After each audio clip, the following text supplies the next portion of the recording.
Have you ever been double cheeked up on a Thursday afternoon? Well, that's how some of my climbing clips make me feel. And something that I enjoy watching is seeing how I react after falling and the joy that comes out of it. I enjoy watching me have joy, even during failures.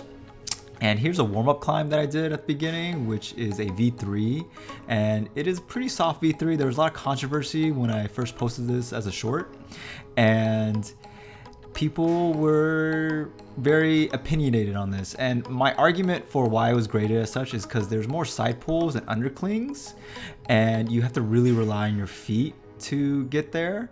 And it's not as physically taxing, but if you don't use your feet properly, then the climb is gonna suck. Here's another climb that was graded a V3, V4. If I had to grade myself, it would be a V3. It was definitely more physically taxing and more technical than the purple climb, but it's much shorter. So there is an argument that the purple climb should be a V2, but does it really matter? At the end of the day, they're both fun climbs. This V4 kicked my butt in terms of finding the starting position to set myself up for the rest of the climb to actually climb my way up. And it was simply backflagging. And I don't do much backflag starts, so it wasn't very intuitive to me to start that way, but it made the most sense once you start working your way up. And the rest of the climb wasn't too difficult. It was very intuitive.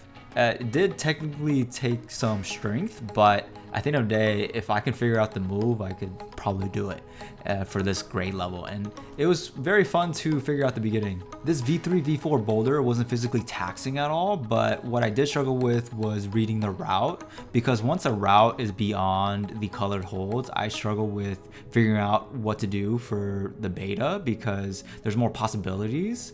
But overall, this was a fun climb and it was fun to figure out how to do it. Here's the moment that everyone's been waiting for. Not really. It's my first V6, kind of. We're gonna count it. And funny enough, I did my first V7 a year prior to this climb, and it was a very similar climb where I have to mantle and then do a pistol squat, but a much harder version. So I can see why it was graded a V7. This one was graded a V6. And in the climbing community, the mantle and a pistol squat is highly graded because they are hard moves, but it's a 2-move climb, so it doesn't really mean much to my climbing abilities, but it's whatever. The hardest part about this V3, V4 climb is to control the swing, and I never really got a easy way or figured out an easy way to actually control the swing besides just doing it. I wish I figured out an easier way that anyone can do, and it would have made the climb a lot easier.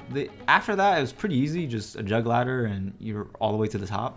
I find this V3 very funny because I was trying out the wrong beta to make this climb much harder than it had to be at first. But once someone showed me the way, the climb became super easy and I was just making my life harder for no reason at all. But overall, this was a fun climb and I wish that I was able to read this much cleaner at the beginning. Here's a boulder that I would grade a V4, but I'm not too sure on the official grade. And one thing that I wish I did was cleaned up how I did this climb and made it look much more smoother. And this was my flash attempt, so I was very messy and very sloppy with my footwork, my handwork, and just my body sequence in general. And if I did redo it, it would have improved my climbing a lot more. The only part that I really struggled with and I didn't really understand was the top portion, and I couldn't find a good body position to match the top hold.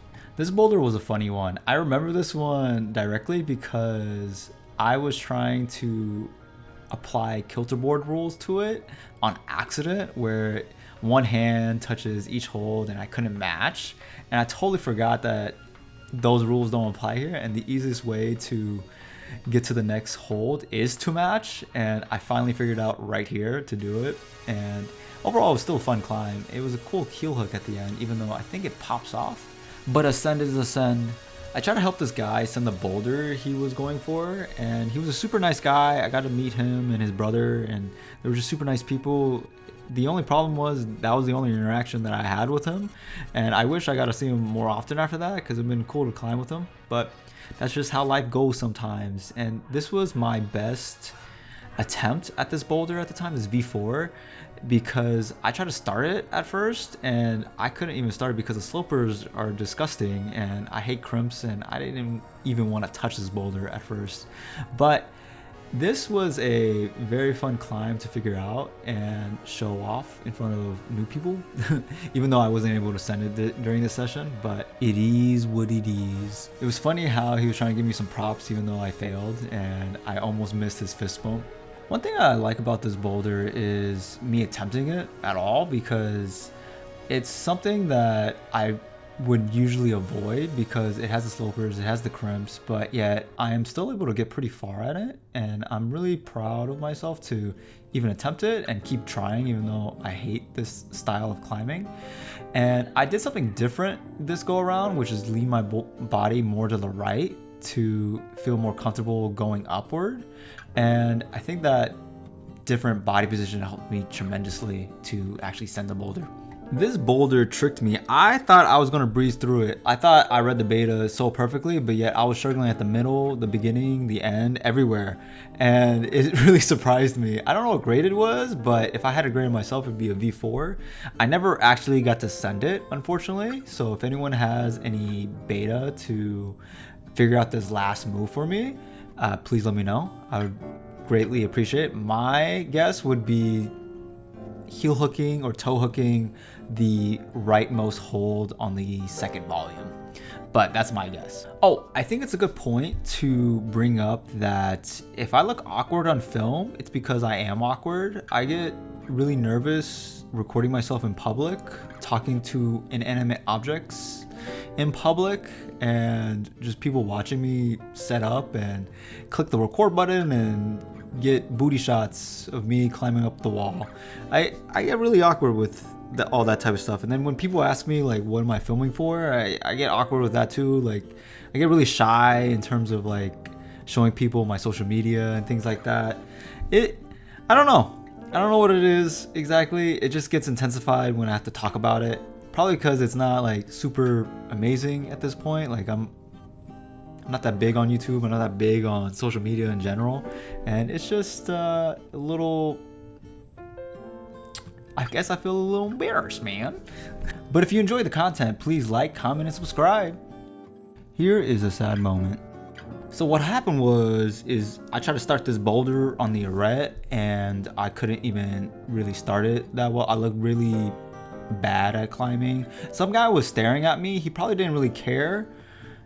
I still felt embarrassed while just falling at the start. I hope everyone has a lovely day. Peace out, Girl Scouts.